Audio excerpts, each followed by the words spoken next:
এই যে যখন একটু আগে বলছিলাম যে আমি কোনো নেগেটিভিটি আমার কাছেই থাকতে মানে আমার ধারের কাছে আসতে দেই না। কেয়ারই করো। একদম care আজকের ব্রেকিং নিউজ একসাথে অপু বুবলি এই প্রথমবার একই অনুষ্ঠানে, যেখানে তাদের দুজনকে একই প্রশ্ন করা হয়েছিল, তবে প্রশ্নের সম্মুখীন হয়ে দুজনে বাকবিতণ্ডায় পৌঁছে যায়। তবে একই অনুষ্ঠানে দুজনকে কেন হাজির হতে হয়েছে সবটাই বলবো, তবে ভিডিওটি না টেনে সাথে থাকবেন। অবশ্যই ভিডিওটি দেখলে বুঝতে পারবেন যে একই অনুষ্ঠানে দুজন কেন এসেছিল এবং কেনই বা বাকবিতণ্ডে জড়িয়ে পড়েছে। উপস্থাপিকা প্রশ্ন করেছিল অপু এবং বুবলিকে একই প্রশ্ন। তবে প্রথমে বুবলিকে প্রশ্ন করেছিলেন, আপনি সাকিবের সংসার কেন করেন না? তার উত্তরে বুবলি বলেছেন, করি না। আমার কাছে মনে হয় যে এত ভালোবাসা তোমাদের বা এত পজিটিভিটি আমি মানুষের কাছ থেকে পাই, সো কিছু কিছু নেগেটিভিটি যদি আমাকে ডিস্টার্বও করতে চায় আমি একদম পাত্তাই দিই না।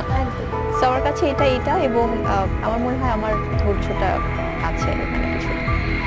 এবং তার পরবর্তীতে অপুকেও একই প্রশ্ন করা হয় যে আপনিও কি বুবলির সঙ্গে সহমত পোষণ করেন নাকি আপনার মতামত ভিন্ন? এই প্রশ্নের উত্তরে আমাদের ঢালিউড কুইন অপু বিশ্বাস সে উত্তর দিয়েছেন, মানুষকে ট্রাস্ট করি যেটা আমি চেঞ্জ করতে চাই আর আমি বুঝে উঠতে পারি না। হ্যাঁ কিভাবে চেঞ্জ করবো? হ্যাঁ কিভাবে চেঞ্জ করবো, লাইক হয় না যে মানে একটা কিছু আছে খুব ট্রাস্ট করে ফেললাম বাট পরের দিকে আল্লাহ আমি তো ভুল করে ফেললাম, এরকম মানে